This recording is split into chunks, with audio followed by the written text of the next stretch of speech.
पक्षाच्या कुरुल जिल्हा परिषद मतदारसंघ आणि मोहोळ शहरामध्ये जे भारतीय जनता पक्षाचे नगरसेवक निवडून आले त्यांचा सत्कार अशा संयुक्त कार्यकर्ता संवाद मेळाव्याच्या कार्यक्रमासाठी या ठिकाणी उपस्थित असलेले भारतीय जनता पक्षाचे अध्यक्ष आमचे सहकारी शशिकांत नाना चव्हाणजी, मंचावर असणारे राष्ट्रवादी काँग्रेस पक्षाचे, भारतीय जनता पक्षाचे, अजून 2च महिने झाले ना, त्यामुळे थोडं समजून घ्या, सगळे अध्यक्ष समजून घ्या. मंचावर असणारे सर्व भारतीय जनता पक्षाचे पदाधिकारी ज्यांनी हा मेळावा आयोजित केलाय, जे आत्ताच भारतीय जनता पक्षामध्ये सक्रिय झालेत, ते जकरिया कारखान्याचे प्रमुख आमचे मित्र सचिनभाई जाधव, मंचकावर ज्यांनी इथं भारतीय जनता पक्षामध्ये प्रवेश केला ते सर्व आमचे सहकारी, मंचकावर असणारे सर्वांचे नावं मला पाठ आहेत, परंतु घेण्यामध्ये उशीर लागेल आणि तुमच्या सगळ्यांचं लक्ष वारा असा असल्यामुळं त्यामुळे मी सर्व मंचकावरचे आणि मंचकावरच्या खाली असणारे कुरुल मतदारसंघातील माझे बंधू भगिनी आणि माझ्या सहकारी मित्र, इथं आपण भारतीय जनता पक्षाचा कार्यकर्त्यांचा मेळावा, कार्यकर्त्यांनी भारतीय जनता पक्षाचा उमेदवार जो पक्ष देईल त्याच्या विजयासाठी सगळ्यांनी एकत्रितून काम करावं, याच्यासाठी म्हणून करता हा स्नेह मेळावा आयोजित केला होता. परंतु या मेळाव्याला कार्यकर्त्यांचा मेळावा, परंतु इतकी गर्दी बघितली तर कार्यकर्त्याचा मेळाव्यापेक्षा एखादी मोठी सभा आहे काय की, अशा प्रकारचं चित्र या ठिकाणी आपण पाहतोय. सगळ्या वक्त्यांनी या ठिकाणी आपलं मनोगत व्यक्त करत असताना वेगवेगळ्या माध्यमातून पक्षाची ध्येय धोरणं, तालुक्यातील परिस्थिती ही सांगण्याचा प्रयत्न केलेला आहे. मी अधिक आपल्याला सांगावं अशातला भाग नाहीये, परंतु या तालुक्यातली समीकरणं सगळी आता बदललेली आहेत. पूर्वीच्या काळामध्ये शहाजीराव पाटील, बाबूराव पाटील असे 2 गट असायचे. इकडच्या बाजूला मारुती आबा असायचे, तिकडे बाबासाहेब तात्या असायचे, पलीकडच्या बाजूला मुनारभाऊ असायचे. असं वेगवेगळ्या भागामध्ये एक शिलेदार असायचा त्यांचा, आणि त्यांच्या माध्यमातून ते राजकारण करत असायचे. परंतु आता सगळं चित्र बदललेलं आहे आणि म्हणून करता अशा बदलत्या वातावरणामध्ये ह्या तालुक्याची विकासाची परंपरा कायम राहावी, या तालुक्यातील कार्यकर्त्यांना या तालुक्यात सुसंस्कृत अशा प्रकारची पुढची पिढी निर्माण व्हावी अशी धडपड करण्याचा प्रयत्न हा आम्ही भारतीय जनता पक्षाच्या माध्यमातून करतोय. आपण बघितलं असेल की 2014च्या आसपास भारतीय जनता पक्षाचं केंद्रामध्ये सरकार आलं आणि त्या सरकारनं अतिशय समाजाला गरज असेल अशा प्रकारचे निर्णय घेतले. मग शहरीकरणातल्या भागातल्या लोकांना, शहरातल्या लोकांना त्यांना ज्या सुविधा लागतात त्या देण्याचं काम केलं. शेतकऱ्यांच्यासाठी आता आमच्या नानानं सांगितलं, अनेक वक्त्यांनी सांगितलं की मोदी साहेबांनी वेगवेगळ्या माध्यमातून तुमच्यापर्यंत पोहोचण्याचा प्रयत्न केला, तुमच्यापर्यंत मदत करण्याचा प्रयत्न केला, वैयक्तिक मदत करण्याचा प्रयत्न केला. मग ते आपलं सन्मान काय शेतकरी सन्मान योजना असेल किंवा अन्नधान्य मोफत असेल, अशा वेगवेगळ्या माध्यमातून आपल्यापर्यंत पोहोचण्याचा प्रयत्न केला. आणि हे करत असताना देशाची प्रगती थांबवली नाहीये. आता शशिकांत नानांनी सांगितलं की रस्त्याचं जाळं कसं पसरलं. माझ्या माहितीप्रमाणे किमान महाराष्ट्रामध्ये तरी ग्रामीण भागातल्या माणसाला कमीत कमी 25 किलोमीटरवर फोर लेन आहे. महाराष्ट्रात तुम्ही कुठेही गेलात तरी 25 किलोमीटरच्या नंतर आपण फोर लेनला कुठे आपण पोहोचू शकतो. अशा प्रकारचं जाळं या देशामध्ये निर्माण करण्याचं काम ही भारतीय जनता पक्षाने केलं. रेल्वेचं आपण बघितलं असेल की रेल्वेचं मोठं जाळं केलं. आपण म्हणू आपला कुरुलचा रेल्वेचा काय संबंध आहे, परंतु कनेक्टिव्हिटी वाढली की विकास होत असतो. आणि म्हणून भारतभर डबल लाईन करण्याचं काम केलं. आपण जगामध्ये गेल्यानंतर बघत होतो की सुसाट धावणाऱ्या रेल्वे त्या म्हणून आपल्याला 70 वर्षे त्याची वाट पाहावी लागली. त्या रेल्वे आता इथं मागच्या 5 वर्षात 7 वर्षात 5-7 वर्षात त्या भारतामध्ये आणण्याचं काम केलं. आणि एका बाजूला अशा प्रकारे विकासाचं काम करत असताना भारतीय जनता पक्ष त्यांच्याबद्दल बोलायलाच काय नाहीये म्हणून करताय त्यांना जातीवादी पक्ष असं म्हणायला लागलेत. परंतु मी असं म्हणणार आहे की हा जातीवादी पक्ष नाही तर हा राष्ट्रवादी पक्ष आहे. म्हणून माझा मी उल्लेख पहिल्यांदा राष्ट्रवादी माझ्या तोंडातून आला असेल. राष्ट्रवादी म्हणजे राष्ट्रभक्तीनं प्रेरित असणारा पक्ष आहे. आणि म्हणून मी इथल्या मुसलमान आमच्या मोहळच्या मुस्लिमांचं अभिनंदन करेन की त्यांनी पहिल्यांदा भारतीय जनता पक्षाचा गमजा गाळामध्ये घालून हिरारीनं मोदी साहेबांचं, देवाभाऊंचं आणि पालकमंत्री आमचे जयाभाऊ आहेत यांचं नेतृत्व मान्य करून मतदारांच्या पुढे गेले आणि त्यांना त्यात यश आलं. 370 कलम रद्द झालं म्हणजे मुस्लिमांच्या विरोध रद्द झालं असं संबोधलं जातं. परंतु जे कोणी काश्मीरला गेले असतील त्यांच्या लक्षात येईल की 370 कलम काय होतं ते. 370 कलमामुळं मुस्लिमांना त्याच्यामध्ये त्रास होतो असं नाही, तर एक देश एक निशाण पाहिजे आहे. तिथं 2 झेंडे होते. तिथली घटना वेगळी, भारताची घटना वेगळी. आपण सगळे एकसंघ राज्य म्हणून देश म्हणतो आणि केवळ भांडवल करायचं म्हणून करता आतापर्यंत हा जगाचा इश्यू आहे. जगात काहीतरी होईल, अनेक उलटापालटा होतील म्हणून करता 370 कलम हे तेवढ ठेवण्याचं काम केलं. परंतु भारतीय जनता पक्षानं आल्यानंतर 370 कलम रद्द करून राष्ट्रभक्ती दाखवण्याचं काम केलं असं माझं मत आहे. 370 कलम मध्ये भारतातल्या कुठल्याही नागरिकांना तिथं प्रॉपर्टी घेता येत नव्हती. असं होतं का ते कलम की तिथं मुस्लिमांना इकडच्या आमच्या मोहच्या प्रॉपर्टी घेता येत होती का? मग कुठे गेलं ते जातीवाद, कुठे गेला जातीवाद? भारतातल्या प्रत्येक नागरिकाला कुठे बी आपलं प्रॉपर्टी घेता यावी हे करणं काय गैर आहे? ह्याच्यामुळे मुस्लिमावर काय अन्याय झाला देशातल्या? आणि हेच आमच्या मोहोळ तालुक्यातल्या मुस्लिमांनी ओळखलं आणि म्हणून परिवर्तन सुरुवात झालेली आहे. अशा प्रकारे राज्याचं सरकार आता देवाभाऊचं सरकार आहे. मी त्यांचं अभिनंदन करीन कारण त्यांनी कॅनलला हा पीडीएनचा दर्जा दिला. पीडीएन केलं म्हणजे नळी वाटे पाणी द्यायचं. हे धोरण देशामध्ये पहिल्यांदा नरेंद्र मोदी साहेबांनी गुजरातमध्ये आखलं होतं आणि त्याच्यानंतर ते धोरण या महाराष्ट्रामध्ये देवाभाऊनी स्वीकारलं आणि म्हणून करता आमच्या भागात सुद्धा आता पाणी आलेलं आहे.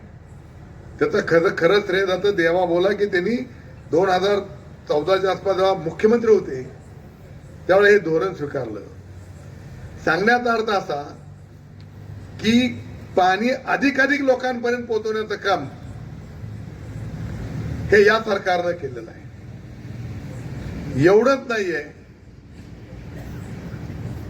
तर या सरकारनं शेतकऱ्यांच्यासाठी म्हणून आणि देशहित म्हणून करता आपल्याला माहितीच आहे सांगेन की सोलर एनर्जी अपारंपरिक एनर्जीला महत्व दिलेलं आहे की जेणेकरून या शेतकऱ्यांना दिवसाची वीज सूर्य दिवसभर तळपतो आपल्या भागामध्ये त्याचा फायदा घेऊन दिवसभर तुम्हाला लाईट मिळली पाहिजे आहे हे धोरण स्वीकारलं. अपारंपरिक वीज हे गेली 50 वर्षापासून अनेक देशामध्ये अनेक देश हे 100% अपारंपरिक वीजेवर म्हणजे पवन वीज सोलर वीज ह्याच्यावर देश चालवतात. आपण आतापर्यंत झालं नाही. हे आता देवेंद्र भाऊ फडणवीसच्या सरकारनं या ठिकाणी केलं. अशा प्रकारचे अनेक उपक्रम केले. लाडकी बहीण आहे, शेतकऱ्यांच्यासाठी मदत केली, तरुणांच्यासाठी मदत केली आणि ह्या सगळ्या गोष्टीचं आपल्याला लोकांपर्यंत पोहोचवलं पाहिजे आणि ही जबाबदारी आपली आहे. अतिशय चांगल्या प्रकारचं या तालुक्यामध्ये शशिकांत नाना आता वातावरण झालेलं आहे. त्याची चुणूक आपण बघितली असेल. आता थोडक्यात आमचा सुशीलला पराजय पत्करावा लागला. थोडे 1-2 ठिकाणचे आमचे उमेदवार कमी पडले. ते उमेदवार आले असते तर आमचे अजून 2-3 उमेदवार हे विजयी झाले असते. आणि आज मोहोळ तालुक्यामध्ये आपल्याला सांगेन की सगळ्या भागामध्ये कार्यकर्ता उत्स्फूर्तपणे कामाला लागलेला आहे. एका बाजूला कामाचा विकासाचा ध्यास घेऊन काम करणारी कार्यकर्त्यांची फळी आणि दुसऱ्या बाजूला आपण थोड्या केवळ राजकारण म्हणून करता काम न करता समाज सेवा म्हणून काम करायचं ह्या विचारानं या तालुक्यामध्ये भारतीय जनता पक्षाचा कार्यकर्ता काम करतोय. आपण बघितलं असेल दुसऱ्या बाजूचे लोक आहेत हे द्वेषानं प्रेरित झालेले लोक आहेत. यांना मोहोळ तालुक्याचं काय देणं घेणं पडलेलं नाही. यांना मोहोळ तालुक्यातल्या कुठल्या परिसरातल्या कुठल्या लोकांची कुठली अडचण आहे ह्याची देणं घेणं पडलेलं नाहीये. ह्यांना फक्त आम्हाला कसं नामशेष करायचं आणि ही सत्ता आपल्याला कशी आली पाहिजे आहे आणि ती सत्ता आली तर त्याचा उपयोग कसा करायचा लांडेमोड इथं सांगितलेला आहे. सत्ता कशासाठी त्यांना पाहिजे आहे. तुम्ही जर कधी बघितलं असेल तर अनेक वेळेला काय माणसं तुमच्या स्टेजवर तुमच्या गावात स्टेजवर आले असतील आणि त्यांनी या तालुक्यामध्ये परिवर्तन करा, आम्ही तुम्हाला विकासाची गंगा आणतो म्हणले. परंतु आपण बघितलं असेल की सुधाकर परिचारक सारखा चांगला माणूस ज्यानं अतिशय चांगल्या प्रकारचं काम केलं त्यांना घरी बसवण्याचं काम आपण सगळ्या लोकांनी या ठिकाणी केलं. केवळ पोपटासारखी बोलली म्हणून आपण विश्वास ठेवला. तीच माणसं होती, तीच माणसं स्टेजवर होती, त्या आज तुमच्या पुढे येत आहेत. आज काय अवस्था आहे. मागच्याच वर्षापर्यंत परिवर्तन करायचं आहे म्हणून करता इथला आमदार बदलण्याचं काम केलं तुम्ही. किती किंमत मोजावं लागली. आज 1 वर्ष झाले 1 रुपया मिळत नाही. केवळ सांगतायत की सरकार पैसे देत नाही. सरकार पैसे देत नाही असं नाही, ते आणावं लागतं तर आपलं कौशल्य त्याला दाखवावं लागतं. हे उठतात 12 वाजता झोपतात पहाटे 4 वाजता. कसा विकास व्हायचा आणि कसं मंत्र्यांना सापडायचा.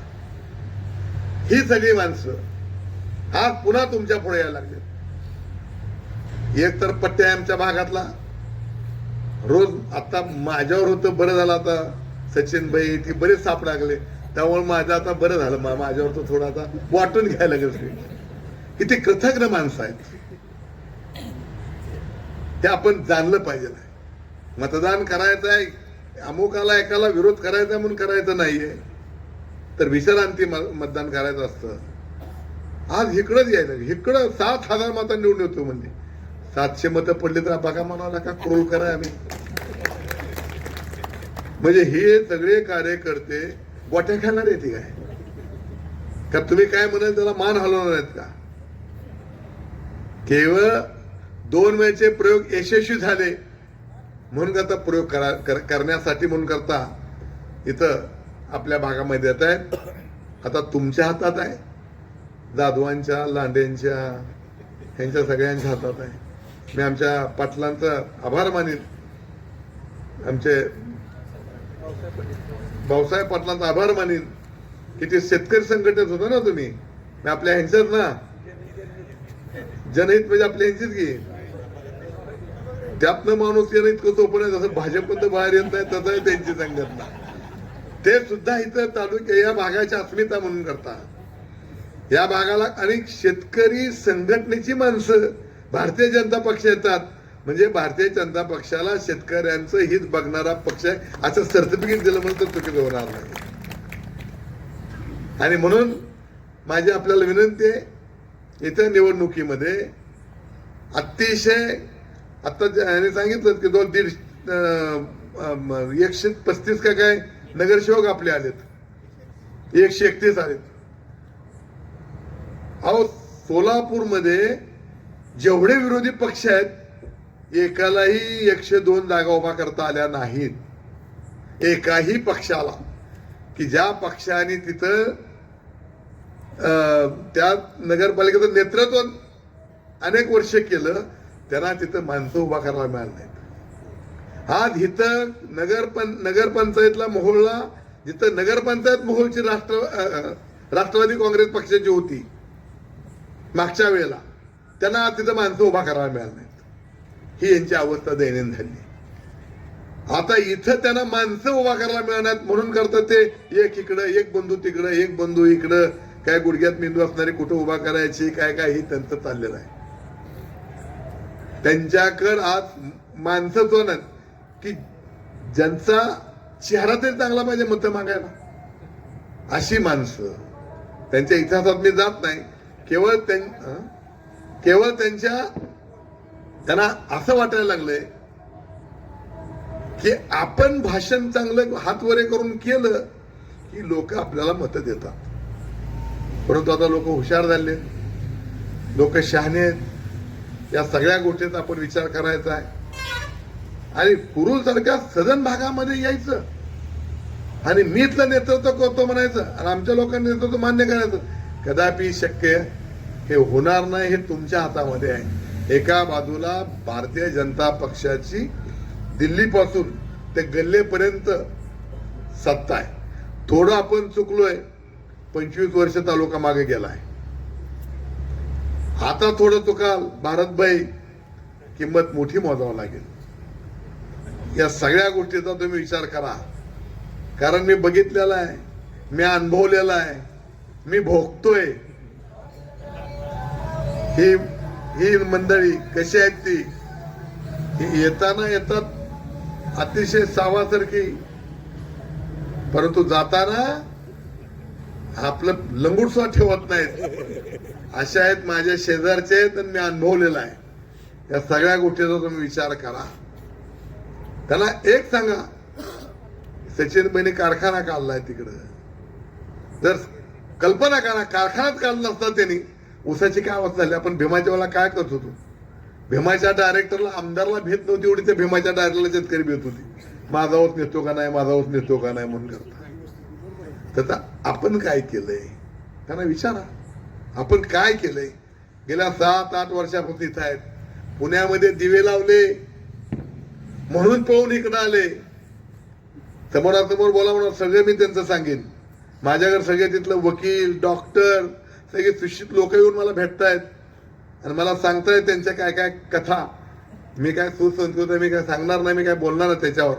परंतु अशा प्रकारची माणसं आहेत आणि म्हणून करता आपण सगळ्यांनी आता नामी संधी आलेली आहे. आता फडात आलेला आहे, रिंगणात घ्यायचं आपल्याला त्यांना आणि येत्या निवडणुकीमध्ये मोहोळ तालुक्यातली जनता काय आहे हे दाखवायचं आहे. जिल्ह्यामधली जिल्हा परिषद ही 110% भारतीय जनता पक्षाची येणार आहे. कोणी ज्योतिषाने सांगण्याची आवश्यकता नाहीये, कारण सगळे तालुका मी सगळ्यात सिनियर आहे इथं. मी जिल्ह्यात सुद्धा तसा सिनियर माणूस आहे. मला जिल्ह्यातल्या अक्कलकोट पासून ते करमाळ्यापर्यंत आणि सांगोल्यापासून ते बार्शीपर्यंत सगळेच्या सगळे तालुके आणि तालुक्यातले कार्यकर्ते आणि तालुक्याच्या परिस्थित्या मला माहिती आहेत. कारण मी 40 वर्ष बँकेच्या माध्यमातून सगळीकडे फिरलेलो आहे. सगळीकडची माहिती आहे. आज अतिशय चांगल्या प्रकारचं वातावरण की सोलापूर जिल्ह्यामध्ये भारतीय जनता पक्षानं आहे आणि त्यातल्या त्यात पालकमंत्री अतिशय कणखर मिळालेला आहे. अतिशय ताकदीनं तुमच्या सगळ्यांच्या पाठीमागं उभा राहणारा अशा प्रकारचा पालकमंत्री आपल्याला मिळाला आहे. देवेंद्र भाऊचं अधिक लक्ष हे सोलापूर जिल्ह्यावर आहे आणि म्हणून करता आपण कुरुल मतदारसंघ हा कमी नाही पडला पाहिजे आहे. आणि कुरुल मतदारसंघातनं कोण उमेदवार पार्टी तिथल्या आता ह्यांच्याकडे म्हणजे मी नवा आहे म्हणून त्यांच्याकडे खूप वेगळी पद्धत आहे. तसं नाहीये की राजन पाटलाच्या जवळचा द्या तिकीट, आमच्या शंकररावच्या जवळचा द्या तिकीट नाही. ते सर्वे वगैरे करून सगळं करून आमचे हे नगरसेवक सर्वे करून त्यांनी दिलेत. बरोबर आहे का नाही ना? हा, तसं इथला उमेदवार सुद्धा आता ते सर्वे करतील, ते पक्षाकडे पाठवतील, पक्षाकडनं त्याला ग्रीन सिग्नल येतो. तिथं ते सांगितलं जातं याच्यापेक्षा याला मार्क कमी आहे, त्याला मार्क कमी आहे, असं काय तर त्यांचं आहे. त्याने बघितलं कालच्या नगर पंचायतला आणि ते बरंचसंच खरं झालं. त्यांचे रिपोर्टिंग हे बरेचसेच खरे झाले. हे काय म्हणजे मुस्लिमांनी मतं दिली त्यात वाद नाही आहे, परंतु त्यांनी उमेदवार निवडले ते सुद्धा जनमानसाचा त्यांचा सर्वे करून केले. तसाच इथला उमेदवार ते देतील. तो उमेदवार आपली परंपरा आहे. आपण शेतकरी माणसं आहोत. या वेळेला सगळ्यांनी कमळाच्या पुढचं बटन दाबायचं आणि जो उमेदवार नक्की 2 दिवसात निवडणुका लागतील त्याच्या पाठीमागे उभा राहून आपण सगळ्यांनी प्रगतीच्या ह्या वाहणाऱ्या गंगेमध्ये आपलाही सहभाग करायचा. त्यासाठी मी आपल्या सगळ्यांना विनंती करतो की काही असेल भले आपल्यातले काय, आता आमच्यात तर काय मतभेद नाहीत, आम्ही ते मतभेद करत बी नाही.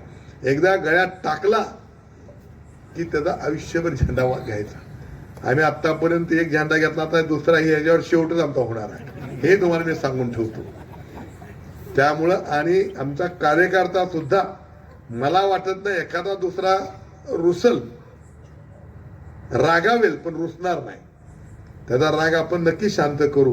परंतु येणाऱ्या निवडणुकीला जिल्हा परिषदेमध्ये या आपल्या कुरुल मतदारसंघातला उमेदवार हा प्रचंड मतानं विजय करायचा आणि गेटकेनला आम्ही स्वीकारत नाही हे संबंध जिल्ह्याला दाखवून द्यावं अशा प्रकारची विनंती करतो आणि माझे 2 शब्द धन्यवाद.